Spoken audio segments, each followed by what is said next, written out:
ठरलं तर मग या लोकप्रिय मालिकेच्या आजच्या भागामध्ये मी तुम्हा सर्वांचे अगदी मनपूर्वक स्वागत करते.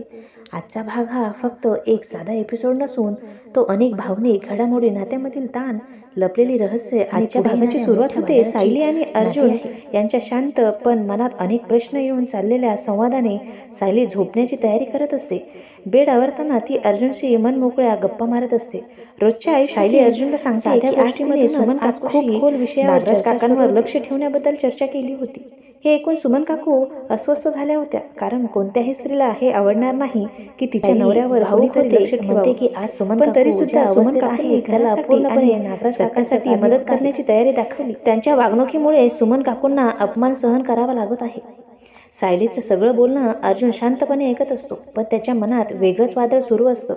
तो मनाशी म्हणतो की हेच सगळं आज अस्मिता ताई सुद्धा सहन करत आहे. तिचा नवरा सुद्धा चुकीचा वागत आहे आणि आपण तो नवरा किंवा पुरुष म्हणून घेण्याच्या. सायली अर्जुनची अस्वस्थता ओळखते.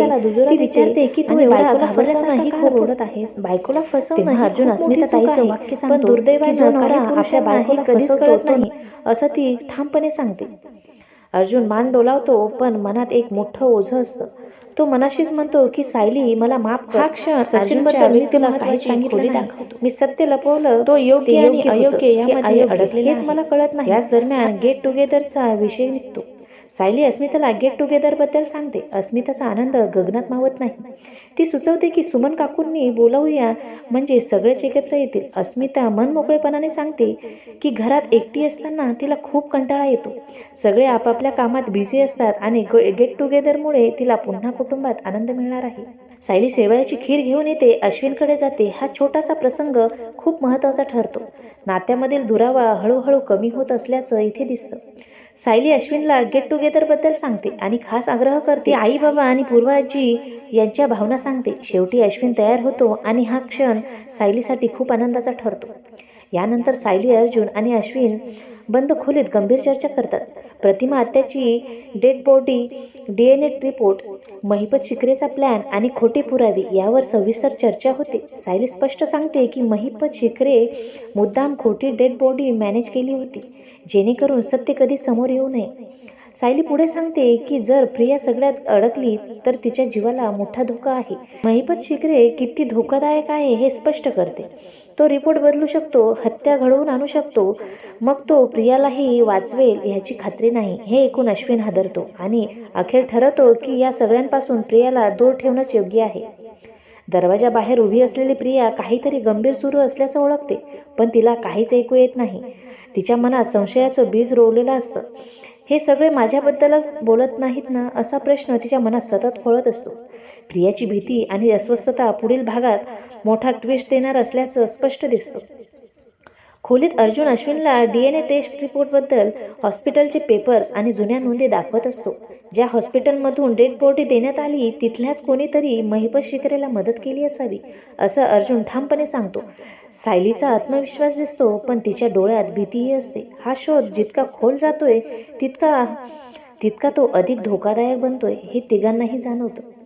दरवाजाबाहेर उभी असलेली प्रिया स्वतःलाच विचारते की आपल्याला अंधारात का ठेवलं जाते? आपण या कुटुंबाचा भाग नाही का? असा प्रश्न तिला सतावत असतो. तिची ही घालमेल पुढील भागात मोठं वळण घेणार आहे. अश्विन एक क्षणासाठी चिडतो आणि म्हणतो की तो आपल्या बायकोपासून काही लपवू शकत नाही. सायली शांतपणे वास्तव समजावून सांगते. जर प्रिया या सगळ्यात गुंतली गेली तर तिच्या जीवाला धोका आहे. हे ऐकून अश्विन पूर्णपणे हादरतो. अखेर कुटुंबाच्या सुरक्षेसाठी प्रियाला हा शोधापासून दूर ठेवण्याचा निर्णय घेतला जातो. दुसरीकडे सचिनवर पैशाचं मोठं संकट कोसळलेलं असतं. कर्ज वसुलीदारांची फोन धमक्या यामुळे तो पूर्णपणे कोलमडलेला आहे. तो अस्मिताशी बोलतो, पण त्याचं मन सतत पैशाच्या विचारात अडकलेलं असतं. पैसे नाही दिले तर जेलमध्ये टाकण्याची धमकी मिळते आणि सचिनची घालमेल वाढत जाते. अस्मिता तर बाळ आणि भविष्याबद्दल उत्साहात बोलत असते, पण सचिनचं लक्ष कुठे असतं? तिला त्याची अस्वस्थता जाणवते. ती नातं वाचवण्याच्या आशेने दुर्लक्ष करते. हा ट्रॅक खूप हळवा आहे, वेदनादायक ठरतो. आजचा भाग अनेक प्रश्न प्रेक्षकाच्या मनात सोडून जातो. प्रतिमा हत्येचं सत्य कधी उघड होणार? महिपत शिकरेचा पुढचा डाव काय असेल? प्रिया सत्य शोधेल का? सचिनचं कर्ज प्रकरण कुठे जाऊन थांबणार आहे? गेट टुगेदरमध्ये काही मोठा स्फोट होणार आहे का? याची उत्सुकता प्रचंड वाढलेली आहे. आजचा भाग भावना, रहस्य, संघर्ष आणि येणाऱ्या वादळाची चाहूल देणारा ठरतो. सायलीचं धैर्य, अर्जुनची अपराधिता भावना, अश्विनची कुटुंबासाठीची धडपड, प्रियाची भीती आणि सचिनची अडकलेली पुढील भागामध्ये मोठे निर्णय आणि मोठे ट्विस्ट घेऊन येणार आहे. मैत्रिणींनो, व्हिडिओ आवडल्यास लाईक करा, शेअर करा आणि आमच्या चॅनलवरती नवीन असाल तर सबस्क्राईब करा. भेटूयात पुढच्या भागामध्ये. धन्यवाद.